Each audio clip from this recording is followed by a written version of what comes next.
हरे कृष्णा। ओम नमः शिवाय। ओम नमः शंभवाय च मयो भवाय च नमः शंकराय च मयस्कराय च नमः शिवाय च शिवतराय च। वंदे देवोमापतिं सुरगुरुं वंदे जगत्कारणं वंदे पनतभूषणं मृगधरं वंदे पशूनां पतिं वंदे सूर्यशशांक वैनयनं वंदे मुकुदं प्रियं वंदे भक्तजनाश्रयं च वरदं वंदे शिवं शंकरं। हर हर महादेव, हर हर महादेव, हर हर महादेव।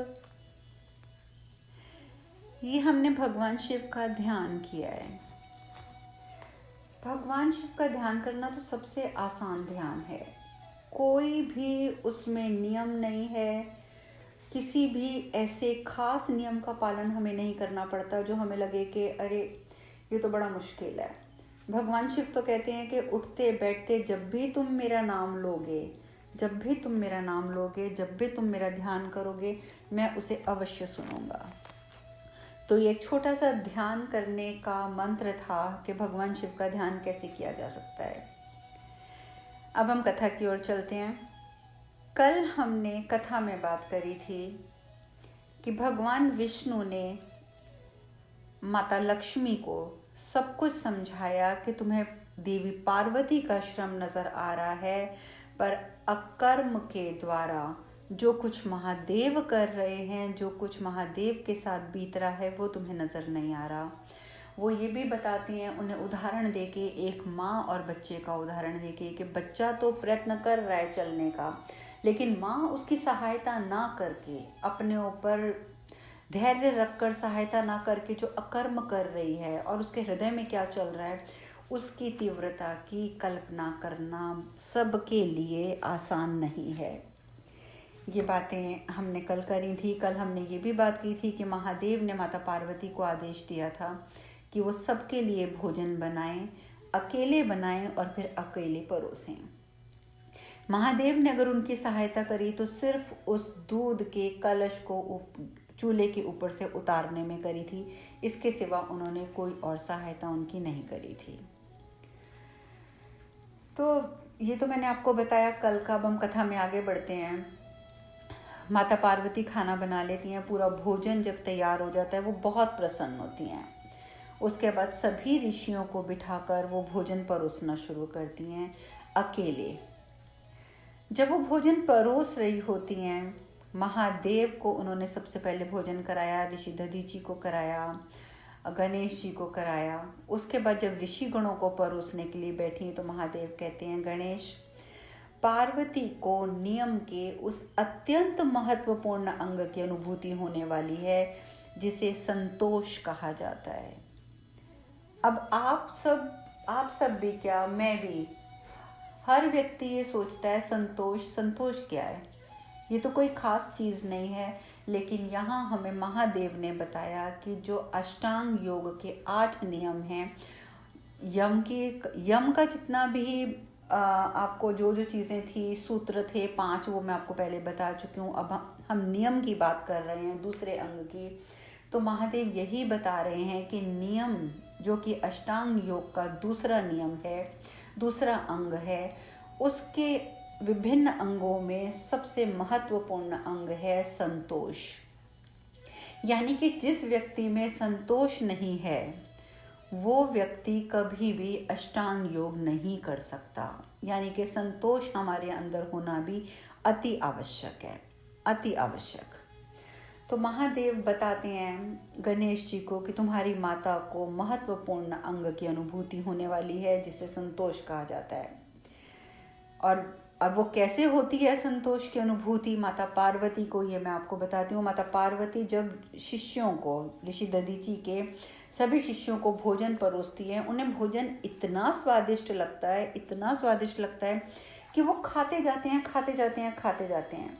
यहाँ तक कि ऋषि दधीची भी देखकर हैरान हो जाते हैं। मन ही मन में वो ये भी सोचते हैं, कहते हैं कि आज मेरे शिष्यों को क्या हो गया है, इनकी शुद्धा शांत क्यों नहीं हो रही है, कब से मैं देख रहा हूँ ये खाते जा रहे हैं, खाते जा रहे हैं, खाते जा रहे हैं। उधर महादेव वो गणेश जी से कहते हैं, देखो पुत्र, अब भोजन समाप्त होने वाला है, पर जैसे ही महादेव ये बात कहते हैं कि भोजन समाप्त होने वाला है, तो गणेश जी कहते हैं पर पिताजी, माँ ने तो अभी भोजन किया ही नहीं, माँ क्या खाएंगी।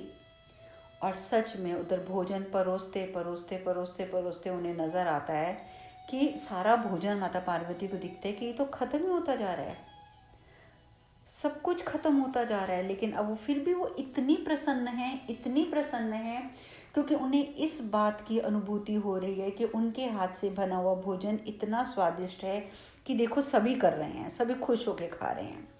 उधर एक शिष्य भी कहते हैं माता, इतना स्वादिष्ट भोजन बनाया है आपने कि पेट तो भर गया है पर मन नहीं भर रहा। माता, क्या थोड़ी सी खीर और मिलेगी। माता पार्वती देखती हैं तो बड़ी मुश्किल आधी कटोरी खीर की बची होती है वो, क्योंकि बाकी सारा भोजन समाप्त हो चुका है। माता पार्वती खुशी खुशी उस खीर को भी परोस देती हैं। शिष्य जो होते हैं वो बहुत प्रसन्न होते हैं, और शिष्यों को प्रसन्न और संतुष्ट देखकर माता पार्वती के नेत्रों से अश्रु गिरने लग जाते हैं। गणेश जी हैरान, गणेश जी सोचते हैं माँ क्यों रो रही है, मुझे क्यों समझ नहीं आ रहा। वो कहते हैं पिताजी पिताजी, माँ रो क्यों रही हैं अब। भगवान शिव कहते हैं कि जब भी किसी व्यक्ति में संतोष की भावना जागृत होती है तो परमार्थ की ओर वो अग्रसर होता है, और जब वो परमार्थ की ओर अग्रसर होता है तो परमार्थ से उसके मन में दिव्य सुख की अनुभूति होती है, एक दिव्य सुख की अनुभूति होती है। और इस अनुभूति से यदा कदा बड़े बड़े योगी भी द्रवित हो उठते हैं, जैसे इस क्षण तुम्हारी माता। और ये बात अगर आप लोगों ने भी कभी महसूस करी होगी, मैंने आपको पहले भी एक बार कथा में बताया था कि आप अगर करोड़ों रुपए का घर बना लेते हैं, आप लाखों रुपए की कार खरीद लेते हैं, वो भी खुशी वो आपको खुशी देगा। देखिए यहाँ पे एक फर्क आ जाता है ना, खुशी और आनंद में।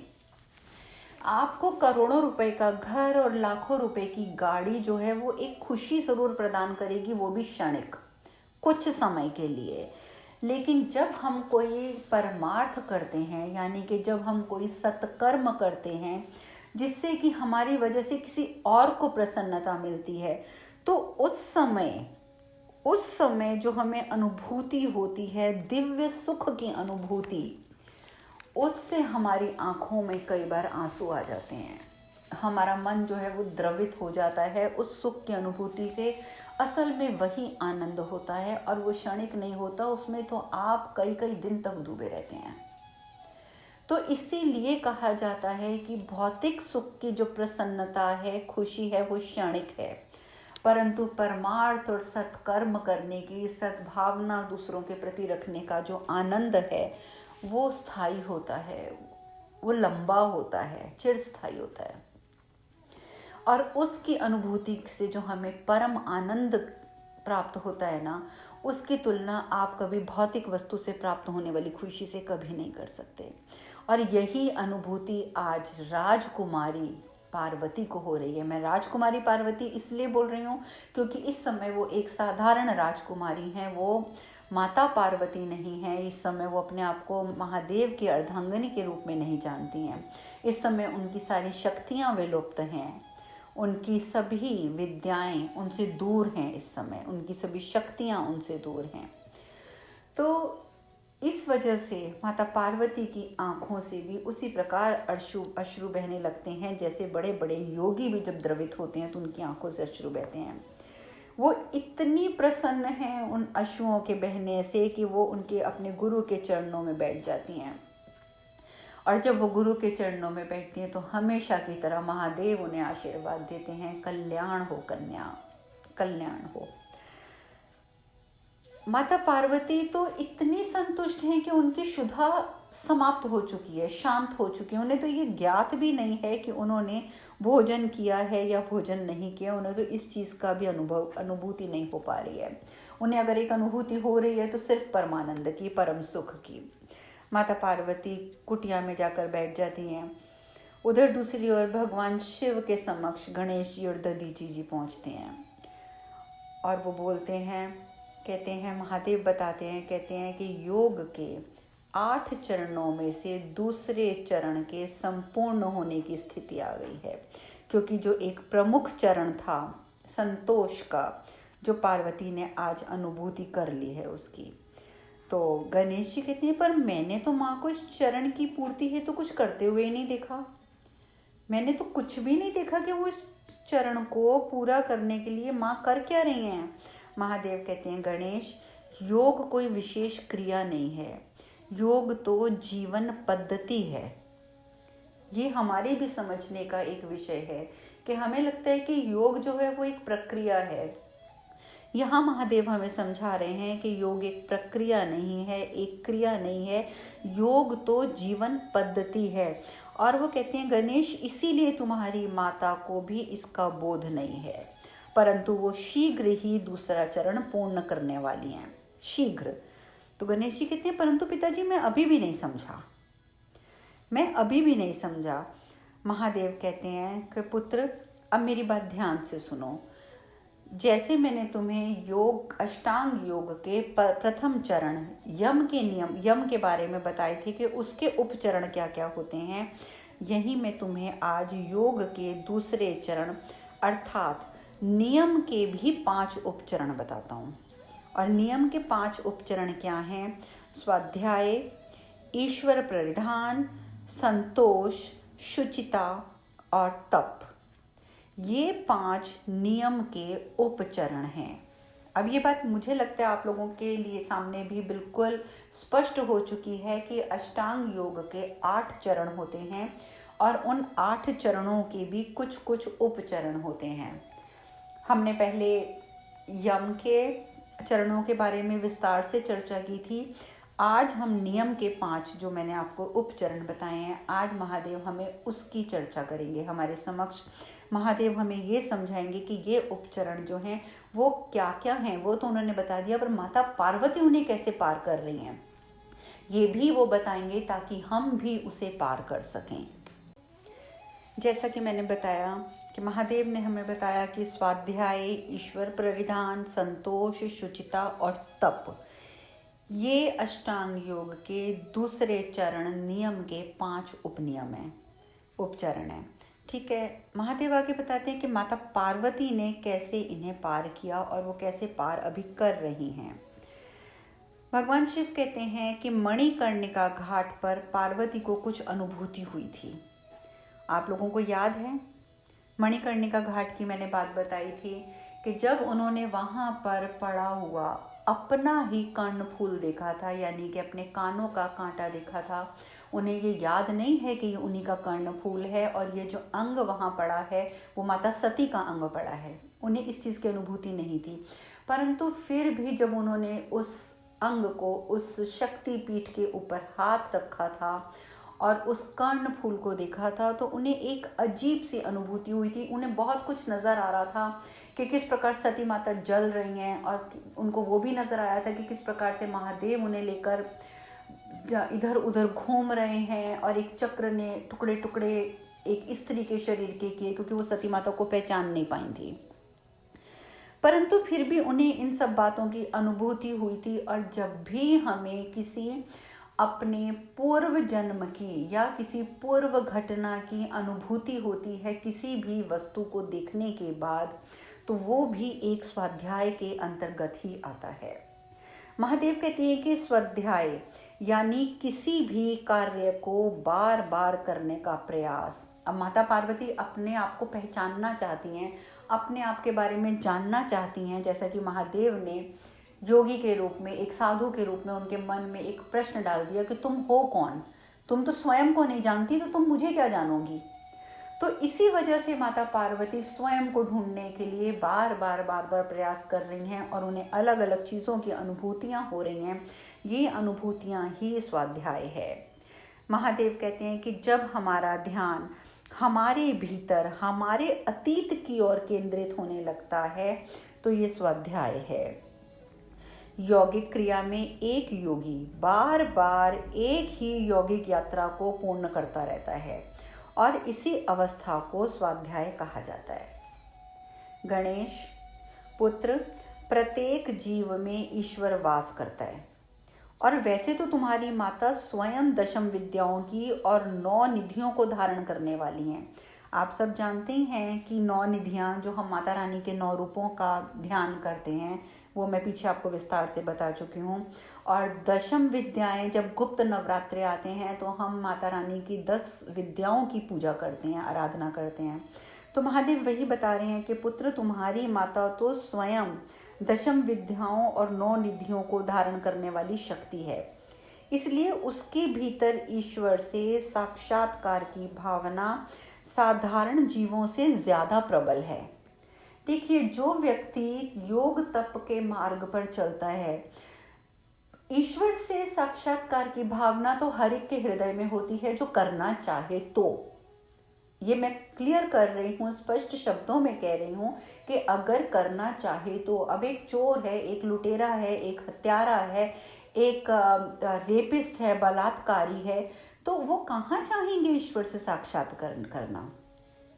वो तो ईश्वर से कोसों दूर हैं, क्योंकि वो अपने भीतर झांकना ही नहीं चाहते।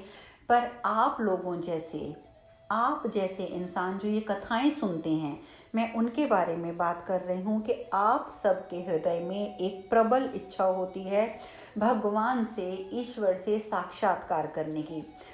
लेकिन जो व्यक्ति पूरे तरीके से योग तप में अपने आप को डिवोट कर देता है, यानी कि उसी में अपने आप को रमा देता है, उस व्यक्ति में ये भावना साधारण जीवों के हिसाब से ज़्यादा तीव्र होती है, ज़्यादा प्रबल होती है। और जब भी ईश्वर की अनुकंपा होगी ऐसे व्यक्ति पर, या जैसे मैं तुम्हारी माता की बात कर रहा हूँ, तो जैसे तुम्हारी माता पर जब ईश्वर की अनुकंपा होगी तो तुम्हारी माता को उसकी अनुभूति सबसे ज़्यादा जल्दी होगी। क्यों? क्योंकि वो अपने अंदर ये शक्तियाँ धारण करने वाली शक्ति है। और यही ईश्वर साक्षात्कार का परिधान है, यानी कि उपनियमों में से ये दूसरा नियम है। स्वाध्याय बता दिया, अब ईश्वर का साक्षात्कार का परिधान बता दिया।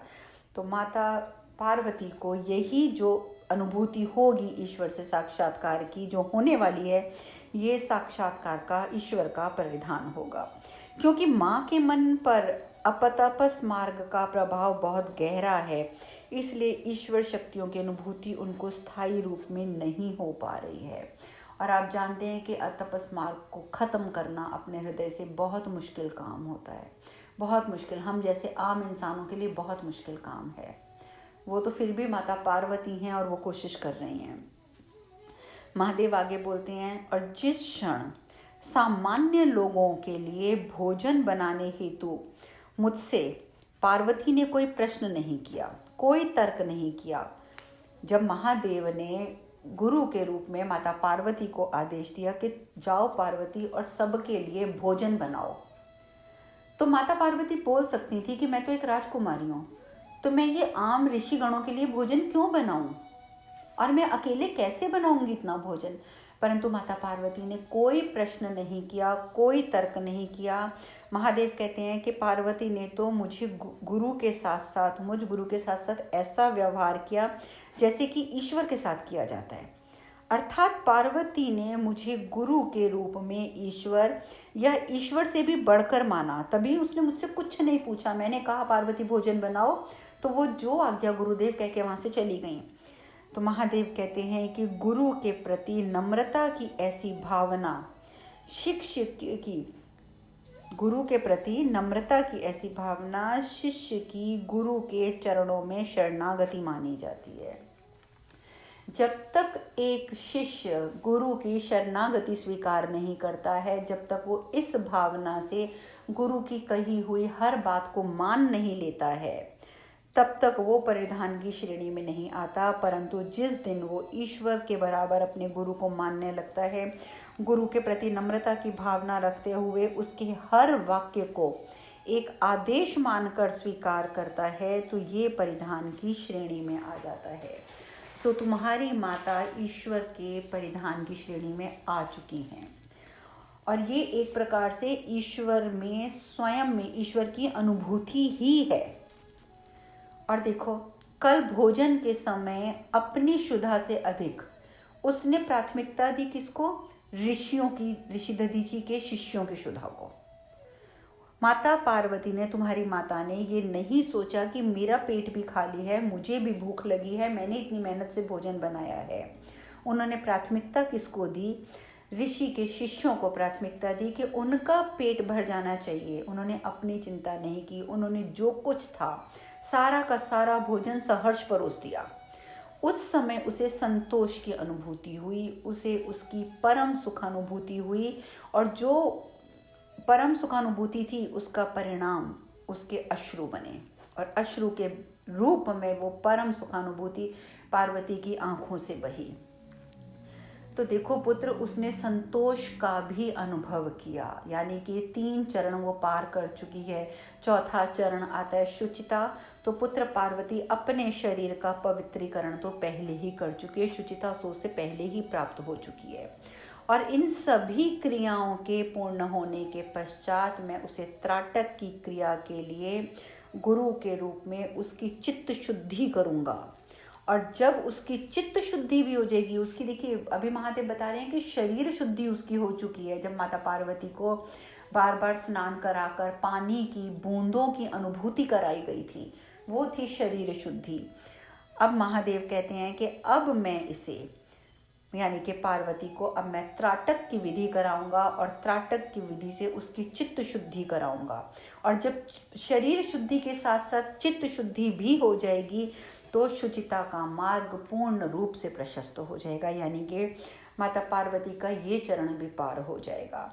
और ये वो मार्ग होगा पुत्र जो पार्वती को उसकी स्मृतियों के और समीप ले जाएगा, और वहीं से आरंभ होगा इस नियम के, मतलब अष्टांग योग के दूसरे चरण, नियम का आखिरी उपचरण, जिसको कहा जाता है तप। तो इस प्रकार से हमने 2 दिन पहले यम के चरणों के बारे में बात करी थी। आज हमने दूसरे चरण नियम के उपचरणों के बारे में बात करी है। मुझे लगता है कि ये सब बातें मैं जितने आसान तरीके से समझा सकती थी मैंने प्रयत्न करके समझाया है, परंतु फिर भी अगर इसके प्रति आपका कोई प्रश्न उठता है आपके मन में तो आप मुझसे व्हाट्सएप पे पूछ सकते हैं। खैर, ये सब बातें महादेव ऋषि दधीची को और गणेश जी को सबको समझाते हैं। उसी समय माता पार्वती का आगमन होता है। जैसे ही माता पार्वती आती हैं तो महादेव कहते हैं कि पार्वती, तुम्हारा अगला कार्य आरंभ होने जा रहा है, आओ मेरे समक्ष बैठ जाओ। और वो अपने समक्ष माता पार्वती को बिठा लेते हैं, और महादेव कहते हैं अब एक ही स्थान पर अपना ध्यान केंद्रित करो कन्या, एक ही स्थान पर। माता पार्वती बोलती हैं, कहाँ गुरुजी? भगवान शिव कहते हैं, मेरे नेत्रों में। भगवान शिव ने त्राटक के लिए अगर कोई स्थान चुना तो वो चुना उनके अपने नेत्र। और आप लोग जानते हैं कि मैं भी यही कहती हूँ कि जब आप त्राटक करने बैठते हैं तो ठीक है, आप त्राटक शून्य में भी कर सकते हैं, परंतु यदि आप अपने गुरु या अपने इष्ट की एक तस्वीर को सामने रखकर अगर आप उनके नेत्रों में देखते हुए त्राटक करते हैं तो वो त्राटक ज़्यादा जल्दी सफल होता है। तो महादेव तो यहाँ स्वयं साक्षात उपस्थित हैं। तो महादेव ने माता पार्वती से कहा कि मेरे नेत्रों में झांको, सिर्फ मेरे नेत्रों में, इसके अतिरिक्त कुछ भी नहीं, कुछ भी नहीं। इस प्रकार से अपने ध्यान को केंद्रित करो मेरे नेत्रों में कि उन मेरे नेत्रों के अतिरिक्त तुम्हें कोई भी विचार तुम्हारे मन में उत्पन्न ना हो सके। तुम्हारे सारे दुख, तुम्हारी सारी चिंताएं, तुम्हारे सभी सुख, इन सब को भूल जाओ। केवल मेरे नेत्र, केवल मेरे नेत्र और कुछ भी नहीं। ध्यान केंद्रित करो कन्या, ध्यान केंद्रित करो। और इस प्रकार से माता पार्वती महादेव की आंखों में ध्यान केंद्रित करती हैं। अब ध्यान केंद्रित करने के बाद उन्हें क्या अनुभूतियाँ होती हैं, उन्हें क्या क्या अब दिखाई देगा, ये चर्चा हम करेंगे कल। आज हम कथा में यहीं विश्राम लेंगे। हरे कृष्ण कृष्ण कृष्ण हरे हरे, हरे राम राम राम हरे हरे। आप सब खुश रहें, सुखी रहें, स्वस्थ रहें। हरे कृष्णा। ओम नमः शिवाय, ओम नमः शिवाय, ओम नमः शिवाय।